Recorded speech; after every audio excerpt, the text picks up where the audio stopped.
कुमार और मैं आपका इस यूट्यूब चैनल पे स्वागत करता हूँ। यदि आपने अभी तक इस चैनल को सब्सक्राइब नहीं किया है तो अभी तुरंत इसे यहाँ पे आके सब्सक्राइब करें और जो बेल आइकन दिख रहा है इसको ज़रूर ऑल सेलेक्ट करें ताकि मैं जब भी वीडियोज़ अपलोड करूँ वैसे ही आपको तुरंत नोटिफिकेशन मिले और मेरी वीडियोज़ का आप अच्छा खासा बेनिफिट उठा सकें। तो यदि आपको इस YouTube चैनल पे जो भी वीडियोस अपलोड होते हैं अगर वो वीडियोस को आप पसंद करते हो या अच्छा लगता है देखने में या समझ में आता है अच्छा तरह से आपको आपके प्रॉब्लम्स अगर क्लियर होते हैं तो दोस्तों से ज़रूर लाइक करें और जो भी मेरे वीडियोस हैं उन्हें शेयर ज़रूर करें अपने फ्रेंड्स के साथ ताकि आपके फ्रेंड्स भी उन वीडियोज़ का अच्छा खासा बेनिफिट उठा सकें। यस डियर स्टूडेंट्स, तो आज हम लोग पढ़ने वाले हैं क्लास 6 का चैप्टर 5 जो था उसका पार्ट 1 हम लोग पढ़े थे और आज इसका पार्ट 2 पढ़ने वाले हैं। तो मैं उम्मीद करता हूँ कि पिछले चैप्टर जो था उसका आप लोगों ने नोट्स ज़रूर बनाया होगा, तो आज इस वीडियो का भी आप नोट्स ज़रूर बनाएं। ठीक है, तो पिछला चैप्टर में हम लोग पढ़े थे लिथोस्फीयर के बारे में, तो आज हम लोग पढ़ेंगे हाइड्रोस्फीयर के बारे में। ठीक है, लिथोस्फीयर का मतलब हम बताए थे जो कि ज़मीन के बारे में था ना, धरती के बारे में। लेकिन ये हाइड्रोस्फीयर जो है, हाइड्रोस्फीयर के बारे में हम लोग पढ़ने वाले हैं जो कि पानी के बारे में है ना। यानी कि इस धरती के ऊपर कितना पानी है और उस पानी का क्या क्या है, मतलब कितना परसेंट पानी है हमारा यूज़ के लायक और कितना परसेंट पानी जो है वो साल्टी है। तो इन्हीं चीज़ों के बारे में हम लोग आज पढ़ेंगे। ठीक है, तो देखिए जो स्टार्ट करते हैं इस टॉपिक को। The hydrosphere is composed of water present on the earth in all it's forms. यानी कि हाइड्रोस्फीयर जो है, ठीक है, कैसे बनता है वो, तो वाटर जो धरती पर प्रेजेंट है, ठीक है, ऑल फॉर्म्स में। यानी कि पानी जो है 3 रूप में होता है ना, हम लोग पढ़े हैं। तो 3 रूप कौन कौन सा है, सॉलिड, लिक्विड एंड गैस, यही 3 रूप है पानी का। ठीक है, तो ये तीनों रूप में जो पानी अवेलेबल है धरती के ऊपर, ठीक है, उसी को हम लोग कहते हैं हाइड्रोस्फीयर। ओके स्टूडेंट्स, आगे चलिए बढ़ते हैं। Our earth looks blue from the space. यानी कि स्पेस का मतलब क्या होता है, अंतरिक्ष। यानी कि हमारा धरती जो है वो कैसा दिखता है अंतरिक्ष से, तो ब्लू कलर का दिखता है। क्यों दिखता है ब्लू कलर? ब्लू कलर दिखने का कुछ कारण तो होना चाहिए। तो देखिए क्यों दिखता है, क्योंकि इस धरती पर पानी का मात्रा जो है बहुत ज़्यादा है, जिसके कारण क्या होता है कि स्पेस से यानी कि अंतरिक्ष से देखने पर क्या होता है कि ये ब्लू कलर का दिखता है। ओके स्टूडेंट्स, देखिए इसलिए क्या कहा जाता है, so it is also known as blue planet, इसलिए इसको ब्लू ग्रह भी यानी कि नील ग्रह भी कहा जाता है। ठीक है स्टूडेंट्स, अब देखिए आगे क्या कहता है, about 70% of the earth surface is covered by water. ठीक है, यानी कि पृथ्वी पर जो है 71% केवल पानी है। ठीक है, जिसमें देखिए क्या क्या है, 71% में क्या क्या आता है, ओशियंस आते हैं यानी कि बड़े बड़े सागर, समुद्र आता है, नदियाँ आती हैं, झरने आते हैं, ठीक है, और बेस का मतलब खाड़ियाँ, है ना। तो क्या कहता है कि ये 71% जो पानी हमारा धरती पर है वो इन्हीं जगहों में है, 1 2 3 4 5, इन्हीं 5 जगहों पर 71% पानी है। ठीक है, and the oceans are the large water bodies. क्या कहता है कि सागर जो है, बड़ा बड़ा सागर, ठीक है, वो जो है सबसे बड़ा, ठीक है, क्षेत्र है जहाँ पर पानी बहुत ज़्यादा मात्रा में है। आगे देखिए क्या कहता है, 97% of the earth water is found in the oceans. यानी कि 97% पानी जो है हमारे धरती के ऊपर वो सागरों में पाया जाता है, जो कि टेस्ट में कैसा है, साल्टी है। साल्टी का मतलब क्या होता है, एकदम पूरा नमकीन पानी है, उस पानी को हम लोग पी नहीं सकते। ठीक है, अगर हम लोग पियेंगे तो हम लोग तुरंत बीमार हो जाएंगे। बाकी देखिए क्या कहता है, ठीक है, 97, ये 97% हो गया जो कि कहाँ पर, सागरों में पाया जाता है। 2% जो होता है वो पाया जाता है आइस के रूप में। आइस मतलब क्या होता है, बर्फ़ के रूप में। जैसे कि हम लोग जानते हैं कि बहुत ऊंचे ऊंचे पर्वत हैं पूरी दुनिया में जहाँ पर क्या है कि बहुत बर्फ़ है ना। और बर्फ़ जो है वो 2%, पूरा मतलब बर्फ़ जो है वो 2% पानी से बना हुआ है। यानी कि 97% हो गया समुद्र में, सागर में पानी, और 2% हो गया बर्फ़ के रूप में, और केवल 1% जो पानी हमारे पास बचता है, ठीक है, 97% इधर और 2% इधर, 99% हो गया यानी कि 99%, और ये 1% इधर यानी कि 100% पूरा। तो देखिए 1% जो है वो हमारा फ्रेश वाटर है, जो कि कहाँ पर है, सरफेस के ऊपर, हमारी धरती के ऊपर है, जिसको हम लोग पीने के लिए इस्तेमाल करते हैं, पीने के लिए, खाना बनाने के लिए, इन्हीं चीज़ों के लिए जिसका इस्तेमाल हम लोग करते हैं, वो 1% वाटर है। ठीक है, देखिए आगे क्या कहता है, देयर आर 4 मेजर ओशियंस। यानी कि ओशियंस जो है वो टोटल 4 है जो बहुत बड़े बड़े हैं। पहला कौन सा है, द पैसिफिक ओशियन, ठीक है, जिसका हिंदी में नाम हम लोग क्या कहेंगे, प्रशांत महासागर। ठीक है स्टूडेंट्स, पैसिफिक ओशियन का हिंदी क्या होता है, प्रशांत महासागर। ठीक है, और देखिए द अटलांटिक ओशियन, इसका नाम ही है अटलांटिक ओशियन। ठीक है, तो इसका कोई हिंदी नाम नहीं है।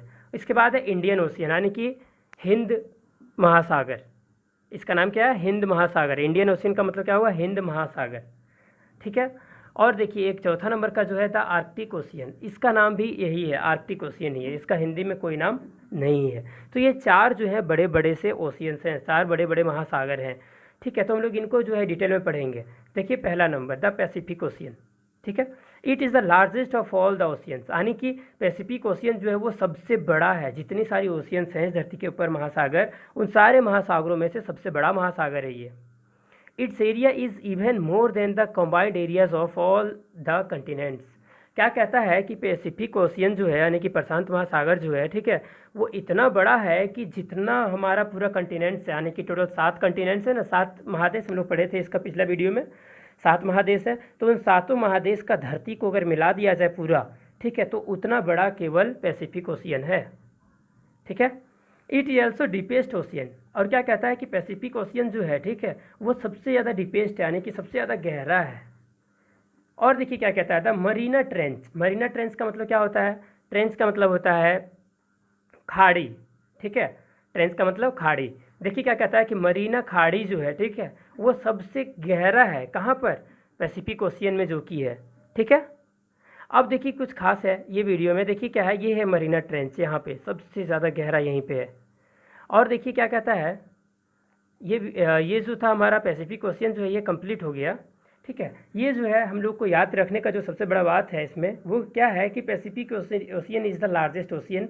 ठीक है, यानी कि ये सबसे बड़ा ओशियन है, ये याद रखने का बात है सबसे बड़ा। और दूसरी बात ये है कि मरीना ट्रेंच नाम का जो खाड़ी है, ठीक है, ये खाड़ी पैसिफिक ओशियन में ही है। और ये रहा पैसिफिक ओशियन का एक तस्वीर। ओके स्टूडेंट्स, चलिए आगे बढ़ते हैं। The Atlantic ocean. देखिए अटलांटिक ओशियन जो है ये बहुत ही खास ओशियन है। देखिए इसके बारे में हम लोग बहुत कुछ जानकारी हम लोग प्राप्त करेंगे अभी। देखिए क्या कहता है, the Atlantic ocean. The Atlantic ocean got its name from the island of Atlantis, यानी कि ये अटलांटिक ओशियन महासागर जो है, अटलांटिक महासागर जो है, इसका नाम, ठीक है, अटलांटिस नाम का एक द्वीप था, जिस द्वीप के नाम के कारण ही इसका नाम अटलांटिक ओशियन नाम दिया गया है।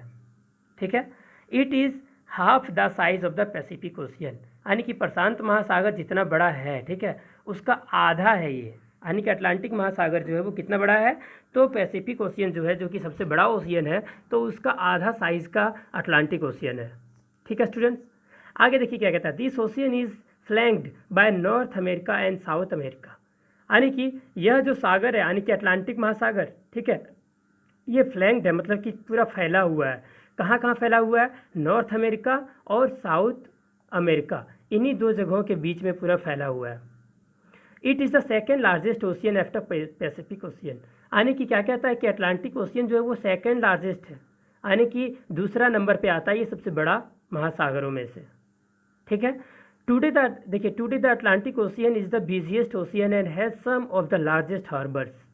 क्या कहता है कि आज अगर देखा जाए तो अटलांटिक ओशियन जो है वो सबसे ज़्यादा बिजी, यानी कि बहुत ज़्यादा बिजी रहने वाला, ठीक है, एक महासागर है। कैसे बिजी है? तो क्योंकि वहाँ पे बहुत सारे हार्बर्स बने हुए हैं। हार्बर्स का मतलब क्या होता है? बंदरगाह, जहाँ पर सामानों का आदान प्रदान किया जाता है, यानी कि सामानों को उतारा जाता है, दूसरे देशों से ला के उतारा जाता है और एक देश से दूसरे देश में सामानों को भेजा जाता है। यानी कि ये जो अटलांटिक ओशियन है ये एक रास्ता है, एक मार्ग है, ठीक है, दूसरे महादेशों में जाने का। ठीक है स्टूडेंट्स, और देखिए क्या कहता है कि अटलांटिक ओशियन बहुत ही खास इसलिए है। ये देखिए अटलांटिक ओशियन का एक तस्वीर है, ये देखिए इसके अंदर जमीन, इसका यानी कि ये जो महासागर है इसके अंदर एक क्या बना हुआ है, उसको क्या कहते हैं, जिसको हम लोग कहते हैं म्यूज़ियम। ठीक है, अंडरग्राउंड यानी कि अंडर वाटर म्यूज़ियम, यानी कि ये पहला एक ऐसा म्यूज़ियम है जो कि अटलांटिक, यानी कि ये देखिए अटलांटिक ओशियन के सबसे नीचे सतह पर बनाया गया। ये देखिए ये जो तस्वीर आप देख रहे हैं, ये तस्वीर अटलांटिक ओशियन के सबसे निचली सतह पर है, यानी कि ये, ठीक है, मतलब कि एकदम पूरा पानी के सबसे निचला हिस्सा में, यानी कि ज़मीन पर, ठीक है, अंडरग्राउंड है ये एकदम पूरा तरह से पानी के नीचे। ठीक है, जो कि एक म्यूज़ियम है, बहुत ही खास म्यूज़ियम है। यहाँ पे लोग मतलब जाते हैं, गोताखोर के रूप में जाते हैं यहाँ पे घूमने के लिए। और एक और तीसरा खासियत ये है कि आप लोगों ने टाइटैनिक नाम का एक जहाज़ का नाम ज़रूर सुना होगा। ठीक है, जो जहाज़, ठीक है, आज से कई साल पहले ठीक है, इसी सागर में ही, अटलांटिक ओशियन में ही, ठीक है, वो डूब गया था, जो कि पूरी दुनिया का सबसे बड़ा जहाज़ था, ये पानी का जहाज़। ठीक है डियर स्टूडेंट्स, तो चलिए आगे देखते हैं। अब देखते हैं इंडियन ओशियन के बारे में। इंडियन ओशियन क्या है इसके बारे में देखते हैं। The Indian ocean is the third largest ocean, यानी कि हिंद महासागर जो है, ठीक है, वो पूरी दुनिया का तीसरा सबसे बड़ा महासागर है। It is located between Africa, Asia and Australia, यानी कि ये देखिए इंडियन ओशियन यानी कि हिंद महासागर जो है वो अफ्रीका, एशिया और ऑस्ट्रेलिया, इन्हीं तीनों के बीच में स्थित है ये। ठीक है, and the extent of coast line of this ocean is 526 kilometre. देखिए क्या कहता है कि ये जो महासागर है इंडियन ओशियन, ठीक है, ये फैला हुआ है 66,526 किलोमीटर, यानी कि इतना क्षेत्र में ये पूरा फैला हुआ है। इसका कोस्ट लाइन है, तटीय क्षेत्र इसका, ठीक है, यानी कि हिंद महासागर का तटीय क्षेत्र जो है वो है 66,526 किलोमीटर। ठीक है, और देखिए एक और खास, द जावा ट्रेंच, यानी कि जावा नाम का जो खाई है वो 7,256 मीटर गहरा है, यानी कि 7 किलोमीटर 258 मीटर। ठीक है स्टूडेंट्स, जो कि सबसे लोवेस्ट पॉइंट है, यानी कि सबसे निचला सतह, पूरा जो गहराई है उसका, ठीक है, जावा ट्रेंच का, वो यही है 7,258 metre. This ocean is in triangular shape. अगर आपसे ये पूछा जाए कि ट्रेंगुलर शेप में कौन सा महासागर है, तो इंडियन ओशियन है ट्रेंगुलर शेप में। ठीक है स्टूडेंट्स, 4 नंबर का देखिए the Arctic ocean. Arctic ocean के बारे में हम लोग पढ़ने वाले हैं। देखिए क्या कहता है, it lies around the North Pole, यानी कि आर्कटिक ओशियन जो है वो हमारा पृथ्वी का नॉर्थ पोल में है। नॉर्थ पोल आप लोगों को मैंने पढ़ाया था, ठीक है, और मैं उम्मीद करता हूँ कि आप समझ गए हैं। नॉर्थ पोल यानी कि हमारी पृथ्वी का सबसे ऊपरी हिस्सा।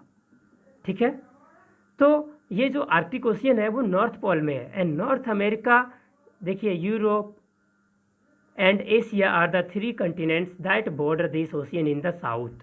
क्या कहता है कि आर्कटिक ओशियन जो है, ठीक है, इस ओशियन का बॉर्डर से जुड़ा हुआ जो है कौन कौन सा महादेश है। देखिए, सबसे पहला नॉर्थ अमेरिका, दूसरा यूरोप, तीसरा एशिया। ठीक है, यही 3 महादेश हैं, ठीक है, जो जिन महादेशों का, ठीक है, बॉर्डर जो है, ठीक है, इसका आर्कटिक ओशियन से जुड़ा हुआ है। साउथ वाला हिस्सा में, आर्कटिक ओशियन का जो साउथ वाला हिस्सा है वो साउथ वाला हिस्सा में, ठीक है, साउथ वाला हिस्सा में ही बॉर्डर है इन तीनों महादेशों का। तो इस तरह से हमारा जो था ओशियंस के बारे में हमारा जानकारी खत्म हुआ। अब हम लोग पढ़ेंगे एटमॉस्फेयर के बारे में, यानी कि हमारा पर्यावरण या वातावरण के बारे में। ठीक है, देखिए क्या कहता है, the layer of air that surrounds our earth is called the atmosphere, यानी कि हमारे इस धरती के आसपास में जो पूरा तरह से एक परत बना हुआ है किसी इसका, हवाओं का या वायु का, उसी को हम लोग क्या कहते हैं, एटमॉस्फेयर कहते हैं। The atmosphere is a mixture of gases, यानी कि एटमॉस्फेयर हमारा जो है, यानी कि हमारा ये वातावरण वो एक मिक्सचर है, मिश्रित है किस चीज़ों से, गैसों का मिश्रण है। यानी कि हमारा ये जो वातावरण है ये गैसों का मिश्रण है। It also protects us from the harmful ultraviolet rays of the sun. क्या कहता है कि ये जो एटमॉस्फेयर है हमारा, ये एटमॉस्फेयर हमारा, ठीक है, हमें प्रोटेक्ट करता है किन चीज़ों से, तो हार्मफुल अल्ट्रा वायलेट रेज से, यानी कि सूरज की पराबैंगनी किरणें जो होती हैं उनसे हमें बचाता है। कौन बचाता है, ये एटमॉस्फेयर। अगर ये एटमॉस्फेयर नहीं होता तो इस धरती के ऊपर आग लग गया होता, अभी तक पूरी आग हर जगह फैली हुई होती, इस अल्ट्रा वायलेट रेज के कारण, यानी कि पराबैंगनी किरणों के कारण। ठीक है डियर स्टूडेंट्स, आगे देखिए, the atmosphere is divided into 5 layers based on composition and temperature, यानी कि हमारा ये जो वातावरण है, ठीक है, इस वातावरण को 5 परत में बांटा गया है, जो कि डिपेंड है कंपोजिशन पे और इसका टेम्परेचर पे। कंपोजिशन मतलब कि इस धरती पर अलग अलग जगह पर अलग अलग तरह के हमारा इस मतलब कि हमारा जो वातावरण है, ये वातावरण अलग अलग तरह का कंपोजिशन, बहुत सारे लेयर्स हैं, इसीलिए 5 लेयर में इसको बांटा गया है, और टेम्परेचर के हिसाब से वातावरण उसका तापमान के हिसाब से। तो देखिए क्या कहता है, starting from the surface of the earth the layers are called. देखिए यानी कि शुरुआत से, यानी कि धरती से हम लोग अगर शुरुआत करें तो देखिए सबसे पहला कौन सा है, सबसे पहले है ट्रोपोस्फेयर, यानी कि धरती का सबसे निचला सतह, यानी कि जहाँ हम लोग रहते हैं उसको कहते हैं ट्रोपोस्फेयर, जिसको हिंदी में कहा जाता है क्षोभ मंडल, यानी कि हमारा धरती पे, ठीक है। और देखिए क्या कहता है, दूसरा है स्ट्रेटोस्फेयर। स्ट्रेटोस्फेयर जिसका हिंदी में मतलब होता है समताप मंडल, ठीक है, जो कि ये दूसरे नंबर पर आता है। यानी कि ट्रोपोस्फेयर हमारा जो है वो 5 किलोमीटर 6 किलोमीटर का दायरे में है धरती से ऊपर की ओर, ठीक है। उसके ऊपर स्ट्रेटोस्फेयर है जो कि समताप मंडल के नाम से जाना जाता है, ठीक है। और तीसरा जो है वो मेसोस्फेयर है, जिसको हम लोग हिंदी में कहते हैं मध्य मंडल, ठीक है। ये मेसोस्फेयर का खासियत ये है कि देखिए क्या कहता है कि सबसे पहले हमारा धरती पर क्षोभ मंडल है, उसके बाद समताप मंडल है, उसके बाद मध्य मंडल है। यानी कि ट्रोपोस्फेयर पहले है, दूसरा में है स्ट्रेटोस्फेयर।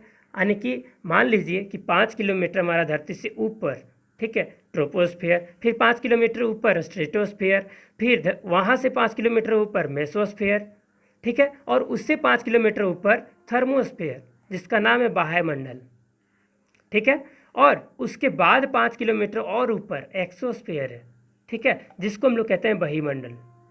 तो इस तरह से टोटल 5, ठीक है, लेयर्स है हमारे इस धरती के ऊपर एटमॉस्फेयर का, ठीक है स्टूडेंट्स। तो इस तरह से हमारा ये जो है टॉपिक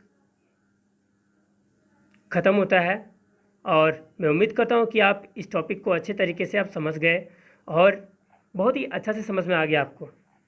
तो आज का वीडियो में बस इतना ही, और मैं चाहता हूँ कि आप इसका भी नोट्स बना लें, इन सारी चीज़ों को अपने कॉपी में नोट करें और अच्छे से समझें।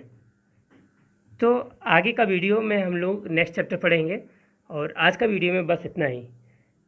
अगर आपको ये वीडियो पसंद आता है तो ज़रूर इसे लाइक करें।